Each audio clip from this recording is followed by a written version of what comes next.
querida audiencia que nos sintoniza en nuestra tercera emisión de su noticiero Tortuga Noticias. Pues bien, el día de hoy presentaremos a ustedes el capítulo El aprendizaje basado en problemas y el método de caso. Para esto tendremos de nueva cuenta a las expertas Angélica Argüelles Flores y Fanny Presa López para profundizar más en el tema. Muy buenas noches. Buenas noches.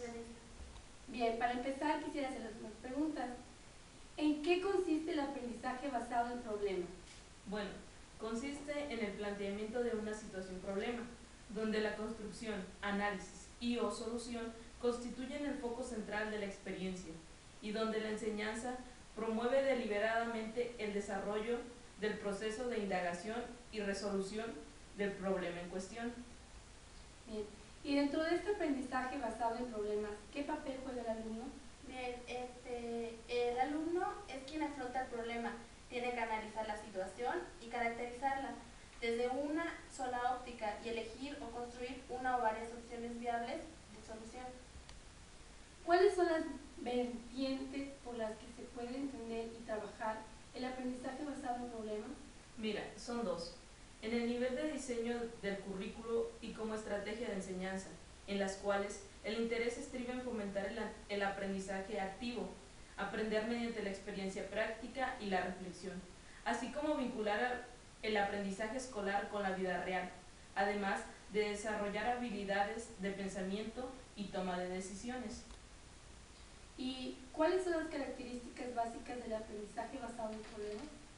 Bueno, las principales características son que comparte activamente a los estudiantes como responsables de una situación-problema, organiza el currículo en torno al problema, crea un ambiente de aprendizaje en la que los docentes alimentan a los alumnos a pensar y los guían en su indagación.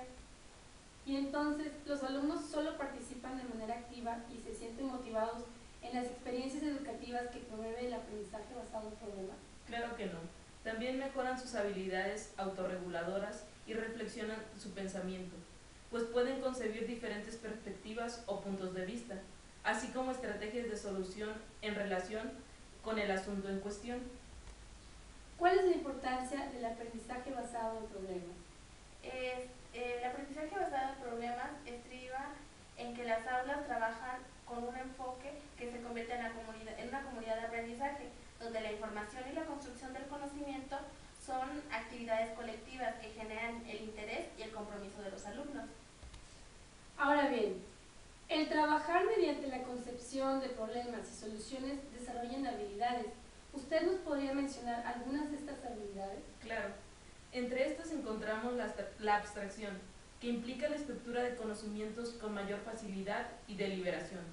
Por otra parte, está la adquisición y manejo de información, la comprensión de sistemas complejos, donde se desarrolla la capacidad de ver la interrelación de las cosas y el efecto que producen, además de la experimentación y trabajo colectivo.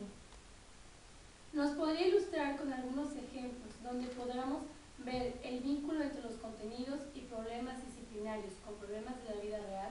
Por supuesto, uno de ellos es el manejo de residuos tóxicos en una comunidad industrial, la identificación de factores que lleven a los electores a votar a favor o en contra de un candidato, el análisis de hechos históricos desde una perspectiva de los mecanismos de prejuicio racial, las posibles causas genéticas de la conducta agresiva y como estos hay muchos otros ejemplos.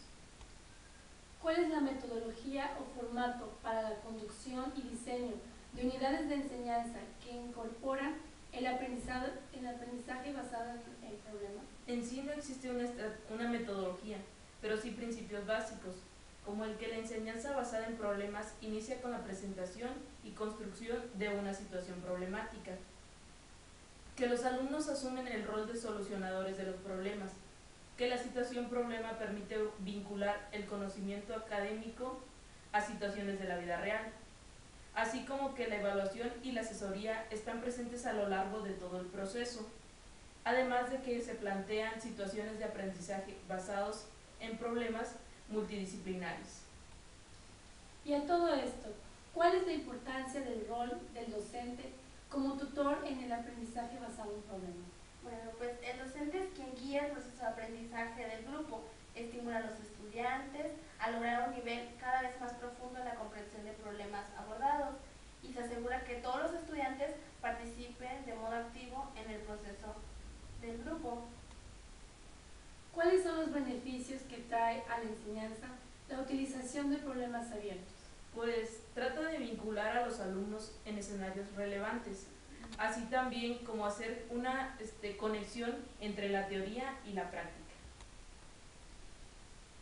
Al leer este capítulo, la autora hace mención de algunas estrategias para contextualizar los problemas entre ellas. Entre ellas está la de la exportadora. ¿Qué nos podrías decir al respecto? Claro, mira, es una estrategia que implica la tendencia de analizar la información propuesta a mínimos detalles. De esta manera, el solucionador pasa de modo sistemático a la conclusión que se quiere. ¿Podría comentarnos cuáles son las fases para la solución de un problema abierto? Por supuesto, en primer término se tiene que identificar la naturaleza del problema, después enmarcarlo, posteriormente resolver el problema abierto y finalmente cambiar la dirección del mismo. Según Selma Wasserman, ¿qué es un caso? Bien, los casos son instrumentos educativos complejos que aparecen en forma narrativa.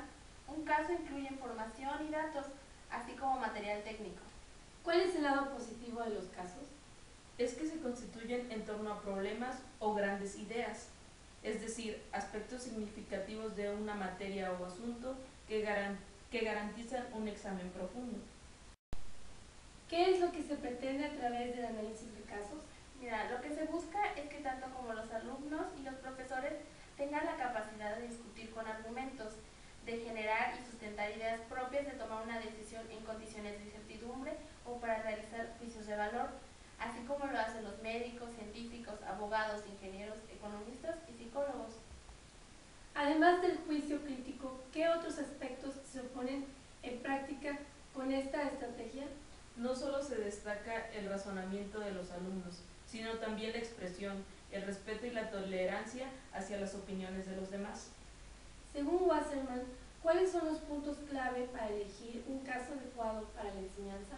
Mira, primero se tiene que buscar un vínculo directo entre los contenidos que se están abordando. Después se tiene que buscar la calidad de la narrativa, es decir, que el caso atrape al lector y le permita desarrollar la imaginación. También tiene que ser accesible al nivel de los lectores o a los aprendices, que tenga un lenguaje sencillo y que los alumnos lo entiendan. Además, se requiere que transmita una emoción y que a la misma vez lo humanice.